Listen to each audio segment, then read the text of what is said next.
YouTube star Shanmukh Jaswanth ను పోలీసులు arrest చేశారు. అయితే ఇది ఒక సినిమా రేంజ్ లో ట్విస్ట్ లాగానే జరిగిందని చెప్పాలి. ఎందుకంటే అన్ని కరెక్ట్ గా జరిగి ఉంటే కేవలం షణ్ముఖ్ జశ్వంత్ వాళ్ళ అన్నని మాత్రమే పోలీసులు అరెస్ట్ తీసుకొని వెళ్ళాలి. ఎందుకంటే మొదట కేసు ఫైల్ అయింది షణ్ముఖ్ వాళ్ళ అన్న సంపత్ మీద మాత్రమే. ఏదో సినిమాలో చెప్పినట్టు అదృష్టం బాగలేకుంటే అరటిపండు తిన్నా పన్నిరుగుద్ది అన్నట్టు ఉంది షణ్ముఖ్ జశ్వంత్ పరిస్థితి. అసలు ఏం జరిగింది అంటే, షణ్ముఖ్ అన్న సంపత్ ఒక అమ్మాయిని ప్రేమించాడు, పెళ్లి చేసుకుంటా అని చెప్పాడు.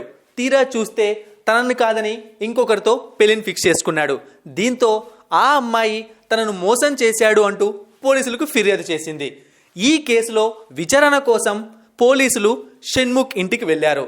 సో వెళ్ళింది షణ్ముఖ్ వాళ్ళ అన్న కోసం మాత్రమే. కానీ తీరా అక్కడ చూస్తే ఇంట్లో గంజాయి దొరికింది. పోలీసులు చెప్తున్న దాని ప్రకారం, బయటకు న్యూస్ వచ్చిన దాని ప్రకారం గంజాయి సేవిస్తూ దొరికారు అంటున్నారు. ఆ విషయం గురించి మనకు క్లారిటీ లేదు. బట్ ఇంట్లో గంజాయి ఉన్నమాట వాస్తవమే. 13 గ్రాముల గంజాయి దొరికిందని పోలీసులు చెప్తున్నారు. సో ఈ విధంగా ఒక కేసు కోసం వెళ్తే అక్కడ ఇంకొక కేసులో ఈ ఇద్దరు బుక్ అయ్యారు. ఇప్పుడు ప్రస్తుతం ఈ ఇద్దరిని పోలీసులు అరెస్ట్ చేశారు. చూడాలి మరి ఈ కేసు నుంచి షణ్ముఖ్ జశ్వంత్ ఎలా బయటపడతారు అండ్ పోలీసులు దీన్ని ఎలా హ్యాండిల్ చేస్తారో తెలియాలంటే వెయిట్ చేయాల్సిందే.